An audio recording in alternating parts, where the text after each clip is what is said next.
এটা হচ্ছে 15 আলফা। 2 থেকে পাই 3, 1 থেকে পাচ্ছি 3/2। বুঝছিস কি করছি?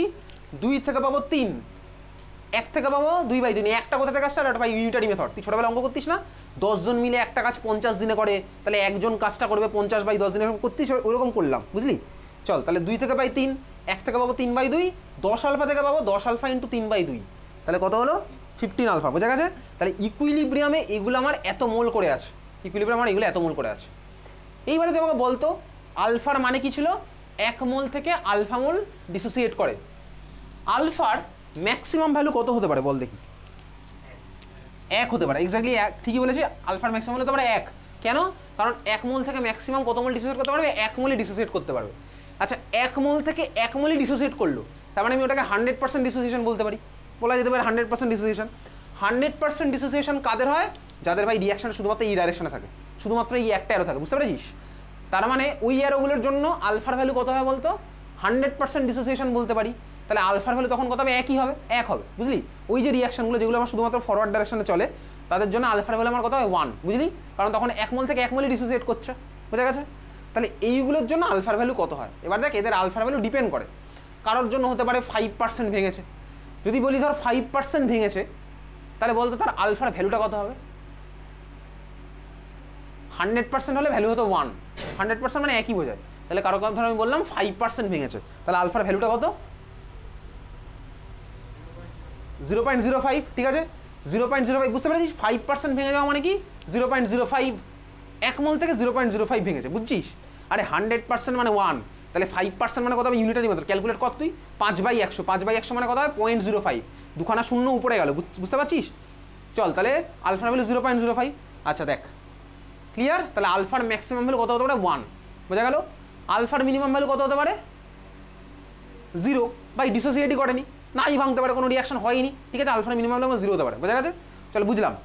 এইবারে এখানে স্ট্রং ইলেকট্রোলাইট, উইক ইলেকট্রোলাইট আমরা পড়বো, পরের ক্লাসে পড়বো। স্ট্রং ইলেকট্রোলাইট, উইক ইলেকট্রোলাইট পড়তাম এর আগে, ক্লাস 10 লেভেলে পড়েছি ইলেকট্রোলাইসিস পড়ার সময়, সেগুলো আমরা পড়বো হচ্ছে এর পরে। বুঝেছিস? চল বোঝা গেছে। তাহলে আলফার ম্যাক্সিমাম ভ্যালু যে 1 হতে পারে বুঝলাম, তখন আমার রিয়াকশনটা শুধুমাত্র একটা ডাইরেকশনেই চলবে।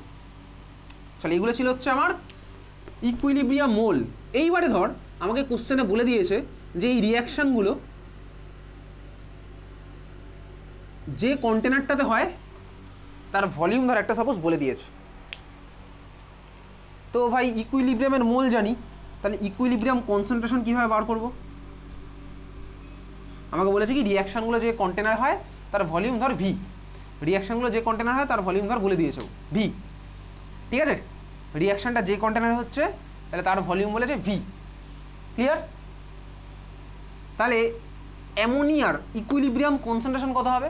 মোল হচ্ছে এটা, কনসেন্ট্রেশনের ফর্মুলা কি? Mole by volume in litre. মনে আছে কোন কি ছিল? Mole by volume in litre.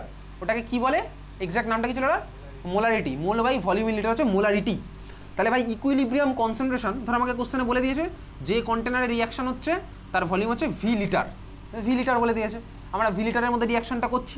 তার মানে ইকুইলিব্রিয়াম কনসেন্ট্রেশন এটা কত হচ্ছে? 10 - 10 আলফা ডিভাইডেড বাই ভি। তুই বুঝছিস ব্যাপারটা? N2 কনসেন্ট্রেশন কত হবে? 5 আলফা বাই ভি। বোঝা গেল? ওটার কনসেন্ট্রেশন কত হবে? 15 আলফা বাই ভি। ক্লিয়ার? বোঝা গেছে? চল বুঝলি। ভি এর ভ্যালু তোকে কোশ্চেনে বলে দেবে, 2 লিটার না 3 লিটার না কত লিটার বলে দেবে। ক্লিয়ার? তাহলে অ্যামোনিয়ার কনসেন্ট্রেশন কত? Equilibrium concentration mole by volume. ওটা মোল বাই ভলিউম, ওটা হচ্ছে মোল বাই ভলিউম। ক্লিয়ার? বোঝা গেছে? চল বুঝেছিস। এইবারে তুই সাইডে তুই নিজে লিখবি এই যে রিয়াকশনটা লিখেছিলাম এটার কে ইকুইলিব্রিয়াম ইকুয়ালস টু লেখ কি হবে এক্সপ্রেশন। এই যে রিয়াকশনটা লেখা আছে ওটার কে ইকুইলিব্রিয়াম ইকুয়ালস টু কি হবে লেখ। লিখিস নিচে, যাতে নিচে সাফিসিয়েন্ট জায়গা থাকে, তারপর আমরা ওখানে ভ্যালু বসাবো। ঠিক আছে? কে ইকুইলিব্রিয়াম ইকুয়ালস টু কত হচ্ছে লেখা হয়ে গেছে।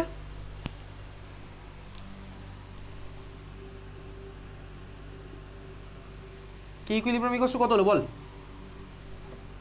কি এক্সপ্রেশন আছে বল? n2 টু দি পাওয়ার 1 কেউ লেখে না, h2 cube divided by nh3 square. এটা হচ্ছে আমার এক্সপ্রেশন। এইবারে দেখ এই যে এগুলো আছে এগুলো হচ্ছে কনসেন্ট্রেশন টার্ম। ঠিক আছে? এগুলো কনসেন্ট্রেশন টার্ম, অ্যাক্টিভ মাস বলে যেটাকে। দেখ এই কনসেন্ট্রেশন হচ্ছে বেসিক্যালি ইকুইলিব্রিয়াম কনসেন্ট্রেশন। ঠিক আছে? তাহলে এইবারে আমরা n2 জায়গায় বসাবো হচ্ছে, দেখ এই যে n2 যে ইকুইলিব্রিয়াম কনসেন্ট্রেশন পেয়েছি এই ভ্যালুটা বসাবো। h2 জায়গায় বসাবো হচ্ছে h2 যে ইকুইলিব্রিয়াম কনসেন্ট্রেশন পেয়েছি সেটা। nh3 জায়গায় বসাবো হচ্ছে NH3 যে ইকুইলিব্রিয়াম কনসেন্ট্রেশন পেয়েছি সেটা। তাহলে NH3 জায়গায় বসাবো হচ্ছে এই ভ্যালুটা, H2 জায়গায় বসাবো হচ্ছে H2 যে ইকুইলিব্রিয়াম কনসেন্ট্রেশন পেয়েছি সেটা। বুঝতে পেরেছিস? তাহলে বসা পরের লাইনে। তাহলে ওগুলো হচ্ছে আমার ইকুইলিব্রিয়াম কনসেন্ট্রেশন, ঠিক আছে? ইকুইলিব্রিয়াম কনস্ট্যান্টে এক্সপ্রেশন আমরা এবার বসাচ্ছি ইকুইলিব্রিয়াম কনসেন্ট্রেশন। বসা, বসিয়ে হয়ে গেছে, বসিয়েছিস। N2 জায়গায় N2 কনসেন্ট্রেশন বসাচ্ছি কত 5 আলফা বাই ভি। H2 জায়গায় কত বসাবো 15 আলফা বাই ভি, মাথায় একটা কিউব থাকবে। আর থার্ড ব্র্যাকেটের মধ্যে লিখতে হবে না, ঠিক আছে? থার্ড ব্র্যাকেট ওই অত অবধি, তারপরে আবার যখন ভ্যালু বসাচ্ছি তখন তার থার্ড ব্র্যাকেটের মধ্যে লেখার দরকার নেই, তখন নর্মালি ফার্স্ট ব্র্যাকেটের মধ্যে বা তুই লিখছিস, ঠিক আছে? তাহলে কত হলো যদি বসাই আমার এরকম হচ্ছে, N2 ভ্যালুটা কত, N2 ভ্যালু হচ্ছে 5 আলফা বাই ভি, তাহলে N2 জায়গায় লিখলাম 5 alpha divided by V into H2 ভ্যালুটা কত, H2 ভ্যালু হচ্ছে 15 আলফা বাই ভি, এটার কিউব আছে, তাহলে 15 আলফা বাই ভি এর কিউব ডিভাইডেড বাই NH3টা কত হচ্ছে 10 মাইনাস 10 আলফা বাই ভি, তার মানে 10 into 1 minus alpha by V, এটার মাথায় আছে স্কোয়ার, বোঝা গেল? 10 into 1 minus alpha by V, বুঝেছিস? তাহলে ক্লিয়ার? এইবার আমরা এখান থেকে ফার্দার অঙ্ক করবো, এখানে ভ্যালু বসিয়ে বলে দেবে আমাকে, ভ্যালু বসিয়ে কে ইকুইলিব্রিয়ামের ভ্যালু বার করতে হবে, বুঝতে পেরেছিস? আলফার ভ্যালু দিয়ে দেবে। ধর তোকে কোনো কোশ্চেনে বলেছে কোনো একটা মলিকিউল 80% ডিসোসিয়েট করেছে, তাহলে আলফার ভ্যালু কত নিবি তুই? 0.8, বুঝতে পেরেছিস? বোঝা গেছে? 80%কে তুই 80% মানে 80/100, তাহলে কত আসছে 0.8, বুঝে গেছিস? ভি বলে দেবে, আমাকে এখান থেকে বার করতে হবে। বা কোশ্চেনটা আমাকে এরকমও বলতে পারে ইকুইলিব্রিয়াম কনসেন্ট্রেশনও বার করতে দিতে পারে। কীভাবে বার করবো? আলফা বলে দেবে, ভি বলে দেবে, আমি এখানে ভ্যালু বসাবো, ঠিক আছে?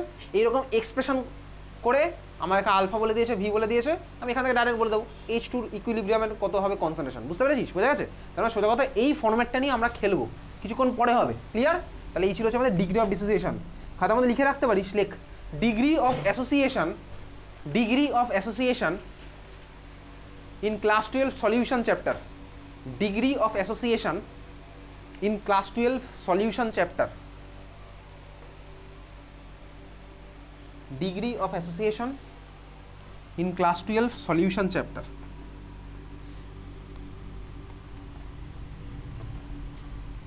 আমরা কিছুক্ষণের মধ্যে এখানে আসছি, সলিউশনে নয়, এই ডিগ্রি অফ ডিসোসিয়েশনের অঙ্ক, ঠিক আছে? চল দেখ বেসিক্যালি, তাহলে এইবারে আমরা এখন যাবো হচ্ছে কোথায়, আমাদের পরের টপিক।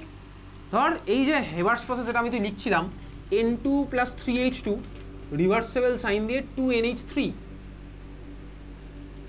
এই রিয়াকশানটা এখানে N2 আমার কি আছে গ্যাসিয়াস, হাইড্রোজেন আমার কি আছে গ্যাসিয়াস, অ্যামোনিয়া হচ্ছে আমার গ্যাসিয়াস।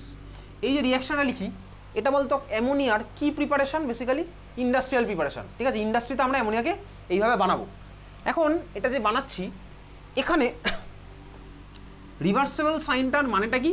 রিভার্সেবল সাইনের মানে হচ্ছে অ্যামোনিয়া ফর্ম হয়ে গিয়ে ও আমার ভাই ভেঙে আবার N2 আর H2 তে ফিরে চলে আসছে। রিভার্সেবল সাইনটার মানে এটাই বোঝায়, অ্যামোনিয়া ফর্ম হয়ে গিয়ে ও N2 আর H2 তে ভেঙে চলে আসছে, বুঝতে পারছিস? তাই তো বোঝায়। এখন ধর তুই যদি বুদ্ধিমান হোস, তুই কি চাইবি? অ্যামোনিয়া ভেঙে N2 H2 তে ফিরিয়ে আনতে চাইবি? চাইবি না। তুই যদি অ্যামোনিয়াকে ভেঙে N2 আর H2 তে ফিরিয়ে আনতে না চাস, তাহলে তুই বলতো কি চাইবি? ফরওয়ার্ড রিয়াকশনটা বেশি হোক না ব্যাকওয়ার্ড রিয়াকশনটা বেশি হোক? বল। ফরওয়ার্ড রিয়াকশনটা তুই চাইবি যাতে বেশি হয় আর ব্যাকওয়ার্ডটা যেন কমে যায়, বুঝতে পেরেছিস? তার মানে সোজা কথা আমাকে ইকুইলিব্রিয়ামটাকে কন্ট্রোল করতে হবে। আমি চাইবো ফরওয়ার্ডটা আর ব্যাকওয়ার্ডটা যাতে সেম না হয়, ফরওয়ার্ডটা যাতে বেশি হয়, বুঝতে পেরেছিস? আমার কিন্তু এটা করতে হবে, নাহলে ইন্ডাস্ট্রি আমায় বার করে দেবে। যদি অ্যামোনিয়া বানাতে গিয়ে আমি N2 আর H2 কে আনরিঅ্যাক্টেড রেখে দিই, আমার চাকরি টিকবে না, বুঝতেই পারলি? ক্লিয়ার? আবার ধর তোর বন্ধু ভাই তোকে কেস খাওয়ানোর জন্য ভাবলো যে না ভাই N2 আর H2 বাড়িয়ে দেবে, তাহলে তোর বন্ধু তখন কি করতে চাইবে? ব্যাকওয়ার্ডটা বাড়াতে চাইবে, ঠিক আছে? ও ভিলেনের রেসপেক্টে ভেবেছে, তুই হিরোর রেসপেক্টে ভেবেছিস, ঠিক আছে? ও চাইবে হচ্ছে ভাই অ্যামোনিয়া কমিয়ে দেবে, কিন্তু ও সায়েন্স ইউজ করবে তার জন্য।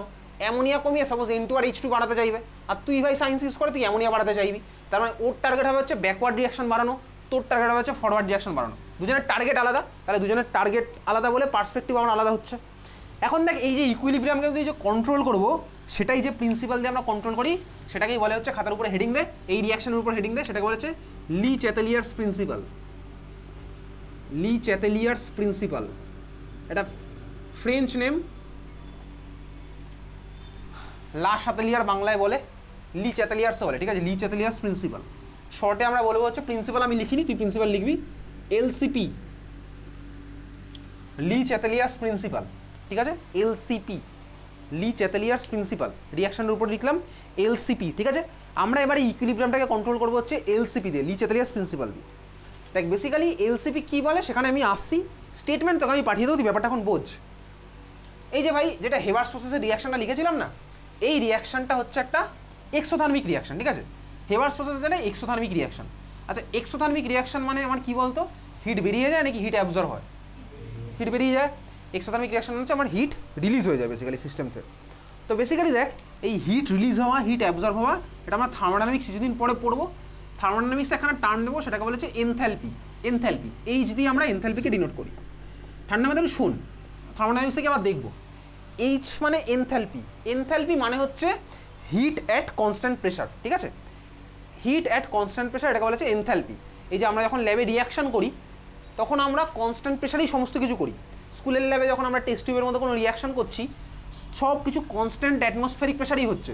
তো স্কুলের ল্যাবে এমন কোনো রিয়াকশন হবে না যেখানে তুই প্রেশার পাঠিয়ে রিয়াকশন করবি, এটা তো স্কুলের ল্যাবে পসিবলই নয়। ওগুলো সাইন্টিফিক ল্যাবে হবে, রিসার্চ ল্যাবে হবে। তুই স্কুলের ল্যাবে প্র্যাকটিক্যাল করার সময় প্রেশার পাঠাস উপর থেকে, কোনো প্রেশার গজ ইউজ করিস? কিচ্ছু করি না। তাহলে আমরা সব রিয়াকশন করি নর্মাল অ্যাটমসফেরিক প্রেশার, বুঝতে পারছিস?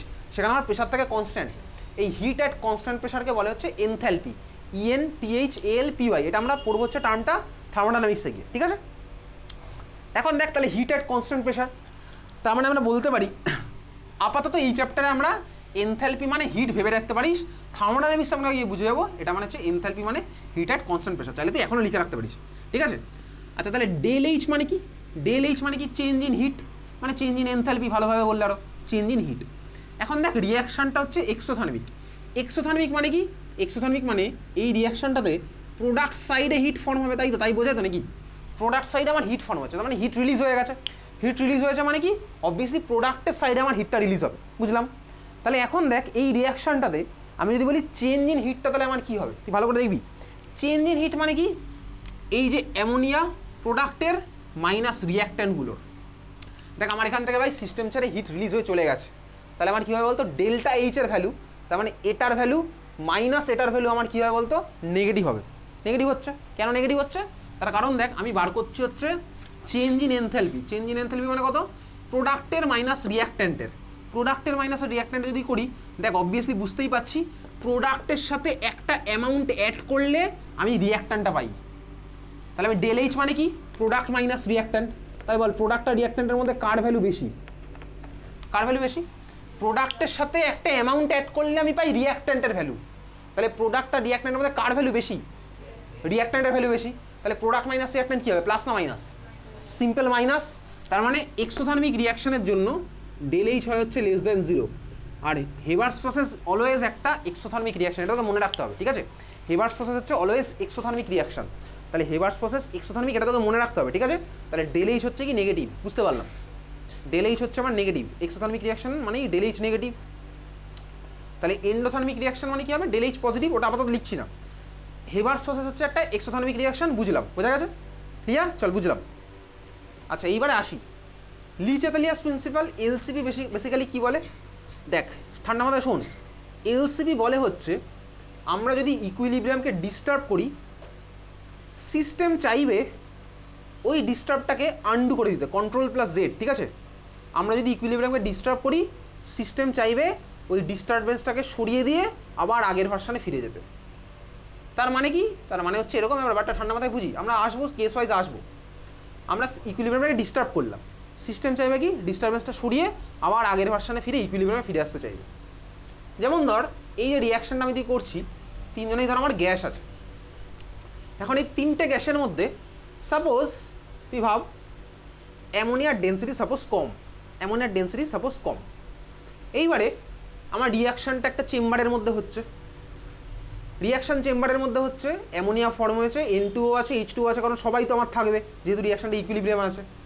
এখন অ্যামোনিয়ার ডেন্সিটি সাপোজ তুই ভেবে নে N2 আর H2 থেকে কম, তাহলে ওই রিয়াকশন চেম্বারে একদম উপরের দিকে কে থাকবে?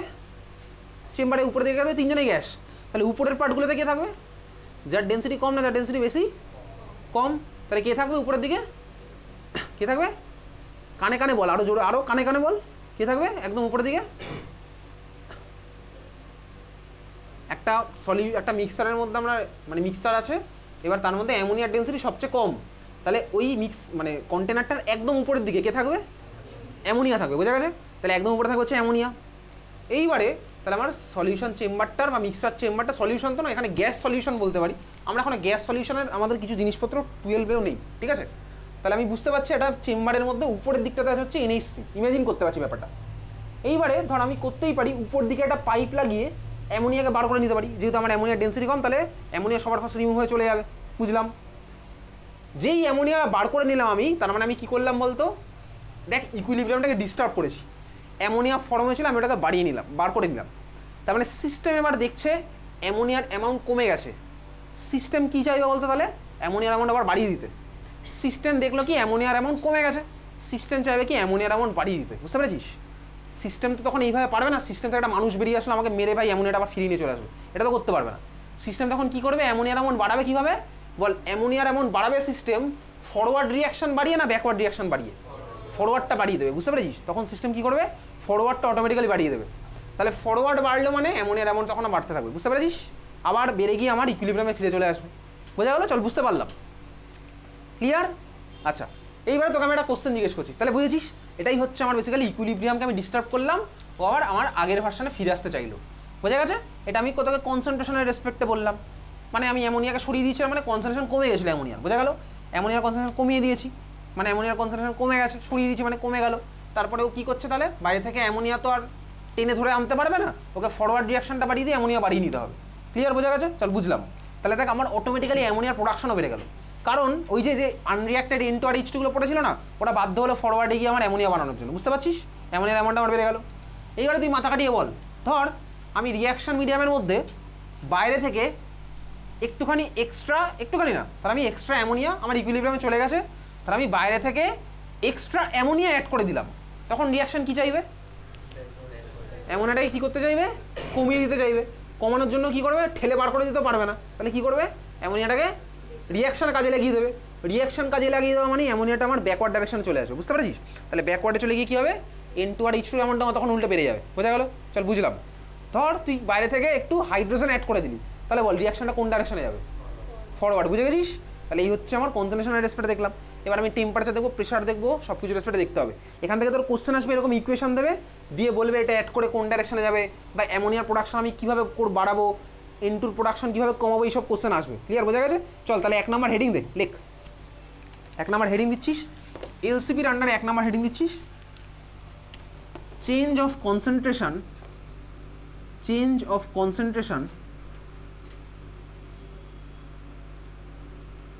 or number of moles, change of concentration or number of moles, change of concentration or number of moles। চলো আমরা ABC করে এর মধ্যে লিখি, শর্টে লিখবো, ঠিক আছে? তাহলে তখন তুই ব্যাপারটা বুঝে গেছিস। তাহলে এইভাবে লেখা যাক, যদি আমার NH3 অ্যামাউন্ট বাড়ে, থার্ড ব্র্যাকেট শর্টে লিখছি এখন, NH3 থার্ড ব্র্যাকেটের মধ্যে লেখা মানে কি? কনসেন্ট্রেশন অফ NH3, বুঝতে পারছিস? বোঝা যাচ্ছে? থার্ড ব্র্যাকেটের মধ্যে NH3 লিখলাম, তাহলে এখন শর্টে লিখবো, অত কথাই লিখবো না। তাহলে নাম্বারে ওর মধ্যে লিখছি, অ্যামোনিয়ার অ্যামাউন্ট বাড়ালে, এদিকে তাকা কীভাবে লিখছি দেখ, শর্টে লিখবো, অ্যামোনিয়ার অ্যামাউন্ট বাড়িয়ে দেবো, এটার মানে কি? ইনক্রিজ হচ্ছে, বুঝেছিস? এটার রেজাল্টটা আমি অ্যারো দিয়ে দেখাচ্ছি। তাহলে অ্যামোনিয়ার অ্যামাউন্ট বাড়ালে রেট অফ ফরওয়ার্ড বাড়বে না কমবে? রেট অফ ফরওয়ার্ড কমবে, বুঝতে পারছিস? আমি অ্যামোনিয়া বাড়িয়ে দিলাম, তাহলে আমার হচ্ছে কি, এবার দেখ এভাবে কীভাবে লিখছি দেখ, শর্টে লিখছি, ক্লাসে এত বড় বড় লেখা যাবে না। তাহলে অ্যামোনিয়ার অ্যামাউন্ট বাড়ালাম, রেট অফ ফরওয়ার্ডকে শর্টে লিখলো ROF, রেট অফ ফরওয়ার্ড কমবে, বুঝছিস? অ্যামোনিয়ার অ্যামাউন্ট বাড়ালাম, রেট অফ ফরওয়ার্ড আমার কমেছে, বোঝা গেছে? রেট অফ ফরওয়ার্ড কমেছে, অ্যাকচুয়ালি রেট অফ ফরওয়ার্ড কমেনি, রেট অফ ব্যাকওয়ার্ডটা অ্যাকচুয়ালি বেড়েছে, ঠিক আছে? তাহলে রেট অফ ফরওয়ার্ডটা সাইন্টিফিক্যালি বলা উচিত নয়, রেট অফ ফরওয়ার্ডটা কেটে রাখ। রেট অফ ফরওয়ার্ড কেন কমবে? রেট অফ ব্যাকওয়ার্ডটা বেড়ে গেছে, বুঝেছিস? ও তো অ্যামোনিয়াকে এক্সট্রা তখন ডিজলভ মানে ইউজ করে ফেলছে, তাহলে রেট অফ ফরওয়ার্ডটা আমি বলবো না, তুইও বলবি না। এইবারে দেখ তুই চাইলে তো স্কুল লেভেলে রেট অফ ব্যাকওয়ার্ড বেড়েছে মানে রেট অফ ফরওয়ার্ড কমেছে এটা বলতে পারি, কিন্তু অ্যাকচুয়ালি বলা উচিত নয়, বুঝতে পারছিস? ফরওয়ার্ড তো ভাই ফরওয়ার্ডের মতনই চলছে, ব্যাকওয়ার্ডটা উল্টে বেড়ে গেছে, তো ব্যাকওয়ার্ড বেড়ে গেলে আমি ফরওয়ার্ডটা কমে গেছে এটা তো বলতে পারি না, ফরওয়ার্ড তো ফরওয়ার্ডের মতন জায়গাতেই আছে, বুঝলি? ধর ভাই তোর হাইট 5 ফুট, আরেকটা মানুষ ধরে আসলো যার হাইট 10 ফুট, তোর হাইট 5 ফুট, তোর ভাইয়ের হাইট ধর 2 ফুট, ঠিক আছে? তোর হাইট তাহলে ওর থেকে বেশি, খুব ভালো কথা। এবার ধর আরেকটা মানুষ আসলো যার হাইট 10 ফুট, আমি কি বলবো তোর হাইট কমে গেছে? আরে ভাই কমে কেন গেছে? তোর হাইট যা ছিল তাই আছে, ওর রেসপেক্টে তোর হাইট কম, ওর হাইট বেড়েছে, সেটা আলাদা ব্যাপার, তোর হাইট কমেনি, বুঝলি? তাহলে রেট অফ ব্যাকওয়ার্ড আমার বেড়েছে। ক্লিয়ার? চল বোঝা গেছে। নাম্বার বি লেখ, পরেরটা লেখ। থার্ড ব্র্যাকেটের মধ্যে H2, তারপরে একটা ইনক্রিজ সাইন দিলাম, তার মানে H2 এর অ্যামাউন্ট আমি সাপোজ বাড়িয়েছি, তাহলে H2 এর অ্যামাউন্ট বাড়ালে বল কি হবে? তাহলে রেট অফ ফরওয়ার্ড বাড়বে। আমরা উল্টোটা লিখবো না, যদি তোকে স্কুলে বলে তখন তুই লিখবি ফরওয়ার্ড আমার বেড়ে গেল। ঠিক আছে, পরেরটা প্রথমবার বলে ধরে ধরে করছি প্রত্যেকটা। N2 অ্যামাউন্ট বেড়েছে, তাহলে আমার কি হবে? রেট অফ ফরওয়ার্ডই বেড়েছে। বোঝা গেল? চল বুঝলাম। তাহলে এটা হচ্ছে কনসেন্ট্রেশনের রেসপেক্ট আমার ক্লিয়ার হয়েছে। চল 2 নম্বর হেডিং দে। দেখ কনসেন্ট্রেশন আর মোল তো একই ব্যাপার ভাই, কনসেন্ট্রেশন আর মোল হচ্ছে ডাইরেক্টলি প্রপোর্শনাল। ঠিক আছে, ওই জন্য আমরা কনসেন্ট্রেশন আর মোল একই জিনিস। 2 নম্বর লেখ, change in pressure. Change in pressure, change in pressure. আচ্ছা দেখ, চেঞ্জ ইন প্রেশার, প্রেশার বাড়ালে রিয়াকশন আমার সেদিকে যাবে যেদিকে number of mole com. Pressure বাড়ালে রিয়াকশন আমার সেদিকে যাবে যেদিকে number of mole com. Pressure আমি ধর বাড়িয়ে দিলাম, ধর এই রিয়াকশনটা করছি আমি, ধর মিডিয়ামের মধ্যে প্রেশার হঠাৎ বাড়িয়ে দিয়েছি, তাহলে রিয়াকশনটা কোন দিকে যাবে? সেদিকে যেদিকে নাম্বার অফ মোল কম। এইবার ধর এই রিয়াকশনটার ক্ষেত্রেই প্রেশার আমি বাড়িয়ে দিলাম, তাহলে বলতো নাম্বার অফ মোল কোন দিকে কম আছে? ওই দিকে না এদিকে? নাম্বার অফ মোল কোন দিকে কম? প্রোডাক্ট সাইডে। নাম্বার অফ মোল প্রোডাক্ট সাইডে কত দেখতে পাচ্ছি? 2। রিয়াক্ট্যান্ট সাইডে কত আছে? 1 আর 3 4। তাহলে এই রিয়াকশনটার ক্ষেত্রে প্রেশার বাড়ালে রিয়াকশনটা আমার কোন দিকে যাবে? ফরওয়ার্ড না ব্যাকওয়ার্ড? ফরওয়ার্ড। তাহলে কি হয়? প্রেশার বাড়ালে রিয়াকশন সেদিকে যায় যেদিকে নাম্বার অফ মোল কম। কেন আমি বলছি, ঠিক আছে? প্রেশার বাড়ালে রিয়াকশন সেদিকে যাবে যেদিকে নাম্বার অফ মোল কম। এটা তুই নিজের ভাষায় লিখে রাখ। প্রেশার বাড়ালে রিয়াকশন সেদিকে যাবে যেদিকে নাম্বার অফ মোল কম।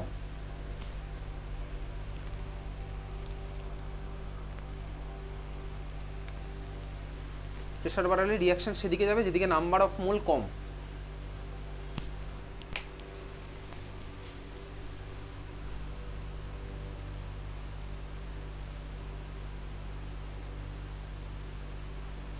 চলো এবার দেখি কেন প্রেশার বাড়ালে রিয়াকশন সেদিকে যাচ্ছে যেদিকে নাম্বার অফ মোল কম।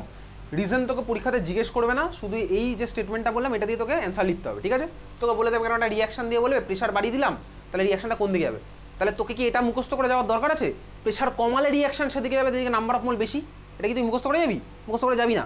তাহলে প্রেশার বাড়ালে কি হচ্ছে আমি সেটা করলেই প্রেশার কমালে কি হবে? উল্টোটা হয়ে যাবে। বোঝা গেল? চল তাহলে চল দেখি এখন প্রেশার বাড়ালে কেন ওরকম হচ্ছিল। ধর আমি মিডিয়ামের মধ্যে প্রেশার বাড়িয়েছি, প্রেশার বাড়ালে আমার কাছে ইকুয়েশন আছে হচ্ছে PV = nRT। PV = একটা আইডিয়াল গ্যাস ইকুয়েশন, যার মধ্যে আর হচ্ছে কনস্ট্যান্ট, গ্যাস কনস্ট্যান্ট ভ্যালু তুই জানিস। টেম্পারেচারে আমরা এখন সেম টেম্পারেচারেই করছি। ঠিক আছে, প্রেশার বাড়ালাম, প্রেশার বাড়ালে তাহলে PV = nRT। PV = nRT, যার মধ্যে RRT কনস্ট্যান্ট হয়ে গেছে, তার মানে P = N/V × RT হয়ে গেছে, তাই না? বুঝতেই পারছি PV = nRT হয়, যার মধ্যে RRT কনস্ট্যান্ট, তাহলে PV = nRT, RT কনস্ট্যান্ট আমি বলতেই পারি PV directly proportional to N বলা যেতেই পারে। তার মানে এটাকে ঘুরিয়ে এরকমও বলতে পারি P directly proportional to N/V বলতে পারি। ইমাজিনেশন পাওয়ার আমার এখনো বেঁচে আছে ভাই, আমি ইমাজিন করতে পারছি ব্যাপারটা। তাহলে P directly proportional to N/V। এখন দেখ প্রেশার বাড়ালাম, N/V টার্মটা অ্যাকচুয়ালি কী টার্ম বলতো? N/V মানে কী টার্ম? Concentration term. প্রেশার আমি বাড়িয়েছি, এবারে তুই ছোটোবেলা থেকে একটা জিনিস পড়ে আসিস, প্রেশার বাড়ালে ভলিউম কী হয়? প্রেশার বাড়ালে ভলিউম কমে, তাই তো? প্রেশার বাড়ালে ভলিউম কমে, তার মানে দেখ এখানে প্রেশার বাড়িয়েছি ভলিউম আমার কমেছে, তাহলে ভলিউম কমেছে মানে এই কনসেন্ট্রেশন মানে N/V টার্মটা ওভারঅল কী হয়েছে বলতো? বেড়েছে না কমেছে? ওভারঅল হচ্ছে N/V টার্মটা বেড়েছে। এখন প্রেশার আমি বাড়ালাম, প্রেশার বাড়ালে সিস্টেম তো চাইবে প্রেশার কমাতে। এখন প্রেশার কমানোর জন্য ও তো এরকম করতে পারবে না যে ভাই প্রেশার আমি বাড়াচ্ছি ও হাত দিয়ে ধরে রেখে দিয়েছে, এটা তো করতে পারবে না সিস্টেম। তাকে ঘুরপথে গিয়ে এটা করতে হবে, বুঝতে পেরেছিস? আমি সিস্টেমটা বাড়িয়ে দিয়েছি, ও তো চাইবে প্রেশার কমাতে, ওকে প্রেশার কমাতে গেলে উল্টোভাবে করতে হবে। ও তো এরকম নয় যে ভাই মানুষ তো নয় যে হাত দিয়ে তুই আমাকে ঠেলছিস মানে প্রেশার বাড়াচ্ছিস, আমি ভাই তোকে ঠেকিয়ে রেখে দিয়েছি, এটা তো রিয়াকশন করতে পারবে না। তাহলে তখন কি করবে? প্রেশার বেড়েছে, প্রেশার বাড়া মানে হচ্ছে ভলিউম আমার কমে যাওয়া। আচ্ছা ভি কমলো, তার মানে আমি এবার যদি ভাবি আচ্ছা খুব ভালো কথা ভলিউম কমেছে, ও আমার চাইবে হচ্ছে তাহলে ভলিউমটা বাড়াতে। দেখ ভলিউম তো সিস্টেম হয়ে বাড়াতে পারবে না, কেন? কারণ প্রেশার বাড়ালে ভলিউম আমার কমেই, ভলিউম তো এইভাবে বাড়াতে পারবে না, দুম করতে এক্সপেন্ড করে দিতে পারবে না, এটাও পসিবল নয়, বোঝা গেল? তাহলে এটা আমার পসিবল হচ্ছে না, কারণ প্রেশার বাড়ালে ভলিউম আমার কমবেই। ক্লিয়ার? তাহলে ভলিউম আমার তো দুম করে এরকম বেড়ে যেতে পারবে না, এক্সপেনশন তো হবে না এরকম, বুঝলাম? এইবারে তাহলে দেখি পরে আমি কিভাবে আসতে পারি। দেখ N/V টার্মটা তাহলে আমার কি হলো, ওভারঅল বেড়েছে, ভলিউম কমেছে মানে N/V বেড়েছে। তাহলে এখন মিডিয়ামটা দেখছে, সিস্টেমটা দেখছে N/V টার্মটা বেড়ে গেছে, N/V মানে কনসেন্ট্রেশন টার্ম বেড়ে গেছে। এখন দেখ ওকে তাহলে N/V টার্মটা কমাতে পারবে, ওই N/V টার্মটা কমাতে পারবে। N/V টার্মটা কমাতে গেলে ওকে কী করতে হবে, ওর কাছে দুখানা রাস্তা আছে। তাহলে ও দেখছে N/V বেড়ে গেছে, ও চাইবে N/V কমাতে। এখন N/V কমাতে গেলে ওর কাছে দুখানা রাস্তা আছে, আইদার N কমাবে বা V বাড়াবে, তাই তো হয় নাকি ভাই? N/V আমার টার্গেট হচ্ছে N/V কমানো, N/V কমাতে গেলে এর কাছে দুটো রাস্তা আছে, আইদার N কমিয়ে দাও বা V বাড়িয়ে দাও। এই মাত্র বলে যে ভিও বাড়াতে পারবে না ওরকম, তার মানে কি হলো বলতো, N কমে যাবে। N কমে যাবে মানে কি, মোল কমে যাবে। মোল কমে যাবে মানে কি, রিয়াকশনটা সেদিকে শিফট করবে যেদিকে নাম্বার অফ মোল কম, বুঝতে পারলি? তার মানে N কমে যাবে মানে রিয়াকশন সেদিকে শিফট করবে যেদিকে নাম্বার অফ মোল কম। বুঝলি কীভাবে হয়েছে? তাহলে প্রেশার বাড়ালাম, তাহলে ভলিউমের উপর এফেক্ট পড়লো, মানে ভলিউম তো আমি এভাবে বাড়াতে পারবো না, তাহলে রিয়াকশন আমার কোন দিকে শিফট করলো, সেদিকে যেদিকে নাম্বার অফ মোল কম হয়েছে। চল বোঝা গেছে? ক্লিয়ার? তাহলে উল্টোটা আমি আর তোকে বলছি না, ওটা উল্টোটা লেখার দরকার নেই, যে প্রেশার কমালে কী হবে, বোঝা গেছে? তাহলে প্রেশার কমালে রিয়াকশন কোন দিকে শিফট করবে, সেদিকে যেদিকে নাম্বার অফ মোল বেশি। বুঝেছিস? মুখস্থ হয়ে গেছে তো? প্রেশার বাড়ালে রিয়াকশন সেদিকে যাবে যেদিকে number of mole com. Clear? চল পরেরটা 3 নাম্বার। তাহলে এটা এতক্ষণ বললাম হচ্ছে 2 number, effect of pressure. 3 number লেখ, এফেক্ট অফ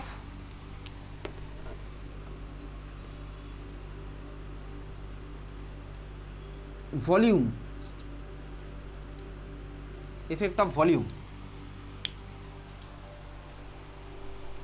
ভলিউমের এফেক্ট কী হবে যদি তোকে পরীক্ষাতে জিজ্ঞেস করবে না, লিখে রাখ, opposite of pressure. Opposite of pressure,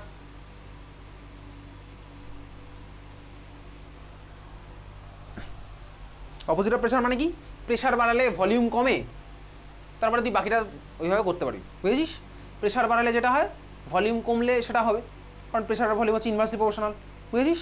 pressure বাড়ালে ভলিউম কমে যায়, প্রেশার কমালে ভলিউম বাড়ে। তাহলে এবার তুই ওইভাবে করতে পারবি, তুই তোকে এটা জিজ্ঞেস করবে না, 3 নাম্বার জিজ্ঞেস করবে না। 4 নাম্বার লেখ, টেম্পারেচার। 4 নাম্বার লেখ টেম্পারেচার। 4 নাম্বার লিখছিস টেম্পারেচার। টেম্পারেচার বাড়ালে কি হবে, টেম্পারেচার কমালে কি হবে, চল দেখা যাক। খাতার লেফট সাইডে লিখি এক্সোথার্মিক রিয়াকশন, একটা ধর আমার কাছে আছে। খাতার রাইট সাইডে লিখবো এন্ডোথার্মিক রিয়াকশন। খাতার লেফট সাইডে লিখলাম এক্সোথার্মিক, রাইট সাইডে লিখলাম এন্ডোথার্মিক। লেফট সাইডে লিখেছি এক্সোথার্মিক, রাইট সাইডে লিখলাম এন্ডোথার্মিক। ঠিক আছে? চল, এক্সোথার্মিক রিয়াকশন মানে ডেল্টা এইচ এর ভ্যালু কী হবে, গ্রেটার দ্যান 0 না লেস দ্যান 0?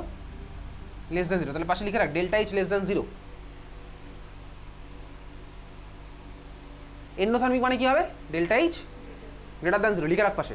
এন্ডোথার্মিক মানে হচ্ছে ডেল্টা এইচ গ্রেটার দ্যান 0। হয়ে গেছে লেখা? চল লিখলাম। এইবারে একটা এক্সোথার্মিক রিয়াকশনের আমি এখানে সাপোজ একটা এক্সাম্পল নিচ্ছি। এক্সোথার্মিক রিয়াকশন মানে আমার প্রোডাক্ট সাইডে হিট ফর্ম হয়েছে। ধর আমার কাছে একটা রিয়াকশন আছে এরকম, এ থেকে বি ফর্ম হলো আর এর সাথে হিট ফর্ম হবে, এটাই তো এক্সোথার্মিক মানে, এটাই বোঝায় ভাই। এ থেকে বি ফর্ম হয়েছে আর ওর সাথে আমার হিট ফর্ম হবে, তাই না? এক্সোথার্মিক মানে এটাই বোঝায়। প্রোডাক্ট সাইডে আমার হিট প্রডিউস হয়েছে, হিট আমার সিস্টেম ছেড়ে চলে গেছে, তাহলে হচ্ছে আমার এক্সোথার্মিকের পার্টে গেলাম। এন্ডোথার্মিক মানে আমি কীভাবে লিখবো, এন্ডোথার্মিক মানে হিট অ্যাবজর্ব হয়। তাহলে এন্ডোথার্মিক মানে যদি হিট অ্যাবজর্ব হয়, তাহলে বল আমি যদি এখানে প্লাস হিট ফর্মেটে লিখি, তাহলে সেটা কোন দিকে লিখবো, রিয়াক্ট্যান্ট না প্রোডাক্ট, কোন দিকে লিখবো? Reactant side obviously. তাহলে রিয়াক্ট্যান্ট হিট অ্যাবজর্ব করে প্রোডাক্টে যাচ্ছে, এটা হচ্ছে আমার এন্ডোথার্মিক রিয়াকশন। তাহলে এখানে আমি এইভাবে লিখতে পারি, হিট প্লাস রিয়াক্ট্যান্ট, ওদিকে হচ্ছে আমার প্রোডাক্ট। আমি বলতে পারি এন্ডোথার্মিক এরকম বলা উচিত, তাহলে বুঝতেই পারছি হিট অ্যাবজর্ব করে রিয়াক্ট্যান্ট আমার প্রোডাক্টে যাচ্ছে। চল বুঝলাম। এইবার এদিকে তাকা, হয়ে গেছে? চল লিখলাম, দুখানা রিয়াকশন আমি লিখেছি, কনসেপ্টুয়ালি লিখলাম, এক্সোথার্মিক আর এন্ডোথার্মিক। এখন ধর এক্সোথার্মিকের কেসে তাহলে এই হচ্ছে আমার ইকুয়েশন আছে। এখন ধর আমি এক্সোথার্মিকের মধ্যে কোনো একটা রিয়াকশন, ধর আমার এক্সোথার্মিক, তার মধ্যে ধর আমি কী করলাম, হঠাৎ করে টেম্পারেচার বাড়িয়ে দিলাম। টেম্পারেচার বাড়িয়ে দিলে সিস্টেম কী করতে চাইবে, টেম্পারেচার কমাতে চাইবে। টেম্পারেচার কমাতে চাইবে মানে সিস্টেম তো আর উঠে গিয়ে ফ্রিজ থেকে বরফ ঢেলে দিতে পারবে না, ঠিক আছে?